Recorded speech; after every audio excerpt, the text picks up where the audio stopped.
1 minute के अंदर ना ये पूरी हाँ, हाँ ये ऑन ऑफ का है सर बटन, ये वाला। हाँ इससे ऑफ हो गया और इसी को प्रेस करेंगे तो ये ऑन हो जाएगा। ये ऑफ हो गया हाँ और इसी को प्रेस करा तो ये ऑन हो गया। और ये कंफर्ट एयर है। कंफर्ट एयर मतलब आपको डायरेक्शन उसको ऊपर में रखना है, जो फ्लैप है घूमने वाली, या नीचे रखना है। तो ये इसको अगर ऊपर करेंगे तो ऊपर डायरेक्शन में हो जाएगी, ये सिंबल भी रहता है ये वाला। और अगर नीचे डायरेक्शन रखना है, फ्लैप की जो ब्लेड घूमती है ऊपर नीचे, वो नीचे हो या ऊपर, दोनों जगह में से एक जगह अपन सेट कर सकते हैं। डिस्प्ले पे लाइट अगर नहीं चाहिए तो ये लाइट ऑफ कर सकते हैं, ओके और अगर चाहिए वापस चाहिए तो ये ऑन हो जाएगी इसी से। और ये साउंड आ रहा है, बटन प्रेस करने पे इसको म्यूट करना है तो 3 सेकंड इस वाले बटन को प्रेस करेंगे तो साउंड म्यूट हो जाएगा। और अगर साउंड आपको चाहिए तो इसको बटन को फिर से प्रेस करेंगे तो साउंड वापस आने लगेगा। ये आने लगा। और ये मोड वाला बटन है, तो मोड वाले बटन में आपको सारे मोड मिल जाएंगे। जी अभी स्टार जैसा फूल जैसा दिख रहा है, ये कूलिंग मोड होता है। इसी को प्रेस करेंगे, जो मानसून जैसा जो दिख रहा है ड्रॉप्स वाला, ये मानसून मोड होता है, जो आपको बरसात के टाइम पे चलाना है। इसमें नमी मॉइस्चर ड्राई हो जाती है और ज़्यादा पानी वगैरह नहीं गिरता रूम में, तो ये बारिश के टाइम के लिए रहता है। ये सिंपल फ़ैन मोड है। आपको अगर सर्दियों के टाइम पे फ़ैन अकेला उसका ब्लोअर ऑन करना है, और इसमें कंप्रेसर ऑफ रहता है, कूलिंग नहीं आएगी, सिर्फ फ़ैन अकेला चलेगा। ये फ़ैन वाला मोड है। और टेम्परेचर चेंज करने के लिए ये रहता है, इससे टेम्परेचर बढ़ेगा और इससे टेम्परेचर कम होगा।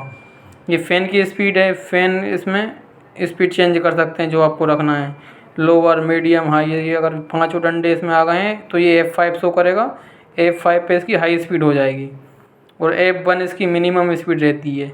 अच्छा F2 या F3 इसकी मीडियम स्पीड रहती है। ये कन्वर्ट वाला मोड रहता है 6 in 1, इसमें 4 मोड हैं जी। ये और ऑटो क्लाइमेट मतलब ये मौसम के हिसाब से एडजस्ट होता है, ऑटोमेटिक कूलिंग रहता है, और AC मतलब ऑटो कूलिंग मोड। और इसी को आप फिर से प्रेस करेंगे तो ये उसकी कूलिंग 20% कम हो जाएगी।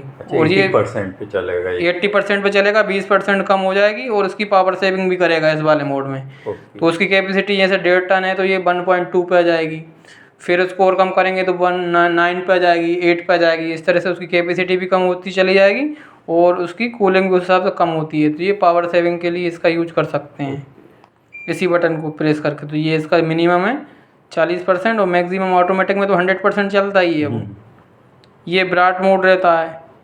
ब्राइट मोड में आप इसको करेंगे तो ये हाई कूलिंग करता है। जैसे ही अपन इसको शुरू में स्टार्ट करते हैं AC को, तो ब्राइट मोड पे कर लेते हैं तो कूलिंग इसकी जल्दी फास्ट कूलिंग करता है, और कंप्रेसर हाई स्पीड में चलता है फुल में। हाई कूलिंग इसमें पावर कंजप्शन थोड़ा सा बढ़ जाता है, लेकिन जल्दी कूलिंग मेंटेन हो जाती है। फिर इसको अगर बंद करना है तो इसी वाले बटन को प्रेस करेंगे तो इसकी कूलिंग से ये हट जाएगा, हाई कूलिंग से। आपको जितनी देर तक चलाना है उतनी देर तक आप चला सकते हैं।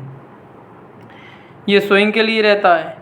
स्विंग मतलब ये आपका ये ब्लेड घूम रही है, उसको आपको ब्लेड को किसी एक डायरेक्शन बीच में रोकना है या ऊपर नीचे रोकना भी। इसके जो डंडे दिख रहे होंगे पूरे भरे हुए हैं, तो ऑटोमेटिक ये नीचे से ऊपर तक रोटेट करती है। अगर आपको इसको नीचे से ऊपर तक रोटेट नहीं करवाना, किसी एक ही डायरेक्शन में रखना है, तो आप वो भी कर सकते हैं। तो इसके लिए आपको इसी वाले बटन को प्रेस करेंगे। ये प्रेस अगर नीचे की डायरेक्शन में ये सिंबल अगर आ रहा है तो ये नीचे की डायरेक्शन में फ्लैप आ जाएगी और नीचे ही सेट हो जाएगी। इसको अगर आपको थोड़ा सा नीचे से ऊपर उठाना है या सेंटर में रखना है तो ये सेंटर में भी आ जाएगी, और अगर ये सब में करना है सब में भी आ जाएगी। ये अंदर की स्विंग के लिए रहता है। ये अंदर स्विंग जैसे आपको लेफ़्ट राइट करना है तो ये अंदर भी स्विंग का इसमें ऑप्शन रहता है, सेंटर में करना है या लेफ़्ट साइड डायरेक्शन में, लेफ़्ट डायरेक्शन में कूलिंग चाहिए या राइट डायरेक्शन में चाहिए, तो यहाँ पे ये सिंबल ये इसका ये आ रहा है, ये वाला। अभी ये राइट में हो गया। सेंटर में करना है तो इसी को प्रेस करा, सेंटर में कर सकते हैं। ये सेंटर में हो गया ये वाला। इसके बाद रूम टेम्परेचर देखना है आपको, तो ये रूम टेम्परेचर वाला बटन है। अभी 26 डिग्री रूम टेम्परेचर है। आप चेक कर सकते हैं थोड़ी देर बाद कि अब कितना कूलिंग मेंटेन हो गई है इसके लिए। और ये इसी से स्मार्ट डायग्नोसिस कर सकते हैं। 5 सेकंड के लिए दबाते हैं, वो अभी मैंने जो करके बताया था स्मार्ट डायग्नोसिस, वो भी हो जाता है 5 सेकंड के लिए बटन दबाने से। ये स्लीप वाला मोड होता है। अगर आपको स्लीप टाइमर लगाना है, 1 घंटे बाद ये टाइमर ऑफ हो जाए तो मतलब जितना यहाँ पे टाइम सेट कर देंगे, 2 घंटे या 3 घंटे का सेट यहाँ से टाइम सेट करके, और इधर से सेट वाला बटन दबा देंगे तो उतने घंटे बाद ये स्लीप मोड में चली जाएगी। स्लीप पे जाके फिर सेट टाइमर पे उस पे चले सेट करना है और इसको हटाना है तो वापस से इसको प्रेस करेंगे तो ये हट जाएगा, कैंसिल भी हो जाएगा। तो ये टाइमर ऑन ऑफ का रहता है। आपको ऑन टाइमर लगाना है या ऑफ टाइमर लगाना है तो पहले इसका टाइम सही सेट करना पड़ेगा। उसके बाद में इसका टाइम सेट करके कितने बजे बाद ऑन करवाना है या कितनी देर बाद इसको ऑफ करवाना है, तो ये ऑन ऑफ टाइमर रहता है, दोनों रहते हैं। सेट और कैंसिल इससे होता है ये वाले बटन से। ओके। और इसका टाइम सेट करने के लिए ये वाला बटन, ये दोनों रहते हैं। नीचे। ऊपर नीचे करने से ये दोनों का टाइम कम ज़्यादा करना है तो इससे हो जाएगा। और ये फंक्शन वाला बटन है, इसमें ये ऑटो क्लीनिंग का फीचर दिया हुआ है। ये ऑटो क्लीनिंग 18 मोड पे 18 मिनट तक चलती है। इसको 18 के लिए ऑटोमेटिक क्लीनिंग करवाना है तो जब आपने एसी बंद कर रहे हैं तो इसको क्लीनिंग करके रख सकते हैं आप बारिश के टाइम पे।